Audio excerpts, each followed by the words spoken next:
Welcome back to the channel for Group 3 Geelong Cup Day. The feature gets you into the Melbourne Cup. You win it, you're in the first Tuesday of November at Flemington. I'm quite excited for this meeting because I'm pretty keen on two horses in the Cup and a lot of other horses throughout the day who I think are just going to be winning. Let's get into the preview, find the winners, and hopefully we can have a good day for Group 3 Geelong Cup Day. Race number 1 at Geelong is a benchmark 70 handicap over the 2,400 metres and on with Outback Jack. To start the day, Damien Oliver for Lindsay Smith, 58 kilos, barrier 7, fourth up, should be hard fit now. And I expect this horse to be very, very hard to beat here. Sous Nuages for second, although there's a very good chance considering drops back a mile in grade from contesting an 82 last start. This is only a 70, so big drop back in grade. Kapalua Sunset, probably the one with the upside in the race for Jmac, Denero, O'Brien.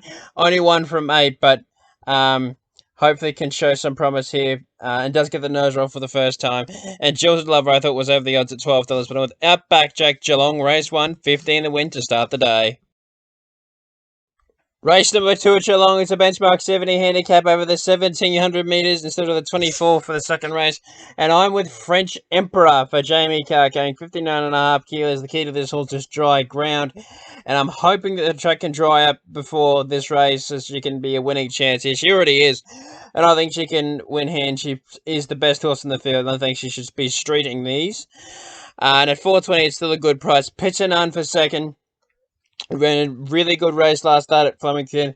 Does get a couple of kilos off the favourite. Only carrying 55.5 for Blake Shin and Danny O'Brien. Good chance in barrier 5. To base, sure, I thought was a little bit too short at the 550. I want longer than that to back this horse. Though it's third up and will be hard and should be ready to win here. Lorenzetti is over the odds at $12 for fourth, but I like French Emperor at 35 to win. Geelong, race 2. Race number 3 is another benchmark 70 handicap at Geelong over the 1,700 metres, and I'm with a double-priced figure horse here in Alhambra Lad. Sorry, it took me a minute to figure out the name.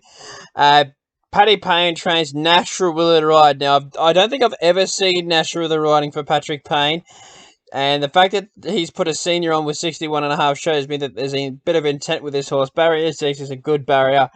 He's been back to the trial since his last start run and won it his last trial impressively. I think it can win here, and I think it's over the odds at $15. I'm a Shelby for second, good chance. Fourth up, ready to show something for Mark Zara, and I think can run a race here. Cuban State, I thought, is over the odds. Sorry, under the odds, sorry. I mean, he's a great chance of winning here, bleaching for the McAvoys, and is consistent, but just, yeah, it's a good chance. Uniquely, the one I had to fill the fourth spot with, but Alhambra Lad for mine, race 3 at Geelong, 10 each way. Race 4 at Geelong, and we're at the 1,400 metres start for this one at benchmark 64 level, and I'm with Lafargue. I think he can bounce back here off what was a pretty disappointing effort last start. Ben Mellum aboard for Danny O'Brien. I like the barrier and barrier 13. He's not going to get into trouble from out there. And I think he's the one to beat here. Reliable Dude for second. He's not going to be too far away in the run, but is only first up though. The fact that they put a senior on in Damien Lane, not an apprentice at that weight, shows me that they think that this horse can run well at $12. Matron Bullwinkell is a great chance here. 3 starts for the one within 2 seconds, and it is resuming, and does have barrier 11, so I think it's a very good chance. And Russian Roni for fourth at $10 for the Waterhouse bot combination, and Geordie Child's aboard. But he's drawn barrier 1. But I'm pretty keen on Lafargue here, race 4 at Geelong, $25 to win, quite keen. Race 5 at Geelong is a benchmark 64 handicap over the 1,100 metres here. And it looks a 2-horse battle between Grinzinger Prince at $2.80 and Hypothetical at $5. And I think Hypothetical at that price is the better horse of the two of them. 3 starts for the 2 wins and a second. That second came on debut, winning its 2 past starts. Resuming here, barrier 11, I like for this horse. Probably going to settle 1 out 1 back to midfield. And I think with the map, I think it's a very good chance. Grinzinger Prince probably does bring the right form from last start, running 8th at Flemington. Damien Lane on with 61 kilos for Denero Prime, but does draw barrier 12, so these two are drawn right beside each other. Pegasi, the top weight, second top weight, I think can run well here, but then again is carrying a big weight and is drawn wide at barrier 17 for Celine Gaudre. Hydro Star for fourth, thought was a good chance as well for Motti, but I'm with Hypothetical, race 5 at Geelong, 25 to win. Race number 6 at Geelong is the dual choice played over the 1200 metres, and I'm with Minsk Moment. Jmac, Chris Waller, 58.5 kilos, second up, drawn a barrier in barrier 2. He just wins here.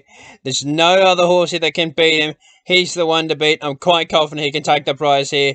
35 to win on him. Linas Legend for second. I think can come back well here. Is gelded for its first up effort here. And was consistent before it was a gelding in running in a couple of nice races and finished having 3 wins, a second and 3 thirds, so good chance. Draft Day I thought was a really interesting runner here for Jamie Carr. Dual booked here on Draft Day and Way to Go Paula, but that's only if Way to Go Paula gets a run. But Draft Day, 3 from 6, Jamie Carr aboard 54, at barrier 11 I think is over the odds at $18 here. I think can run a big race, and Field of Roses at $6 for fourth. But with Minsk Moment, race 6 at Geelong, 35 to win for Jmac and Chris Waller. Race number 7 at Geelong is a listed Geelong Classic for the 3-year-olds over the 2200 metres, and I'm quite keen on this horse. Let's roll the dice. He's my best bet of the day at Geelong. 225 is a magnificent price because he has absolutely panels on these. He's a Group 2 winner and a Group 1 placed horse. None of these are, and none of them would get to that level either. Maybe Dream Hour if I was being honest, but let's roll the dice. Clearly the one to beat here, and I think we'll be winning by over 6 lengths. Quite confident.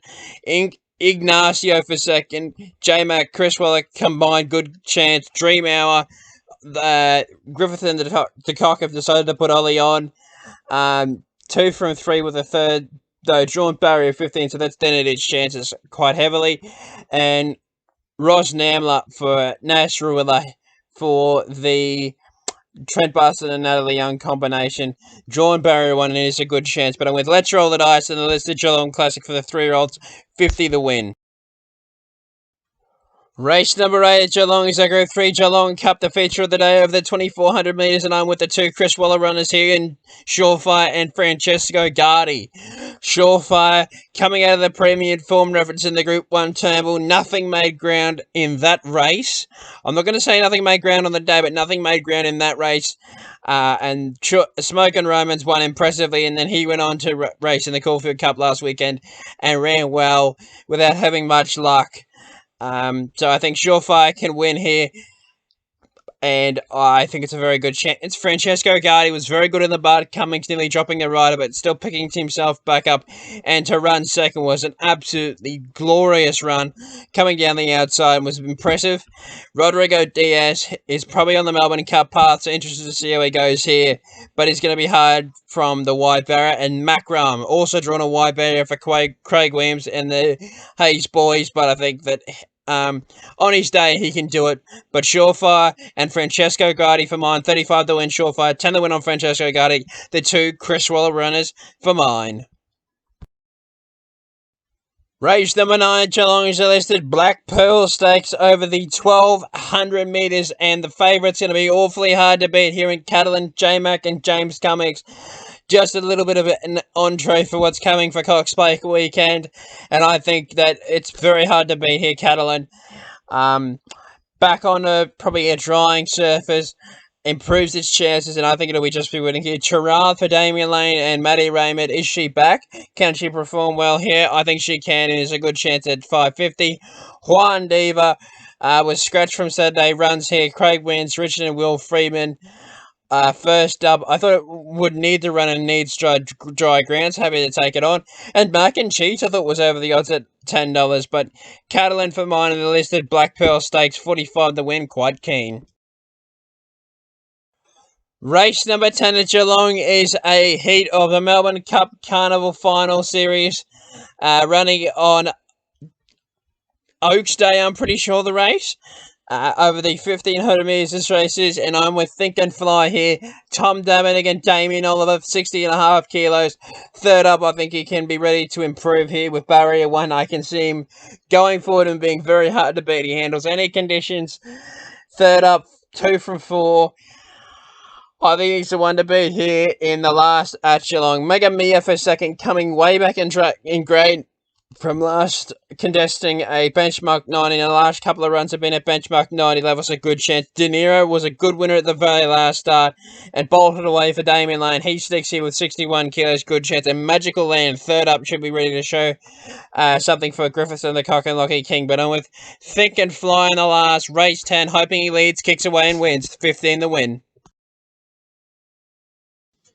Thank you for watching my preview, and I'll see you for my next one for Manikato Stakes evening, Group 1 event on that night, and then the Cox Plate the next day. Quite keen for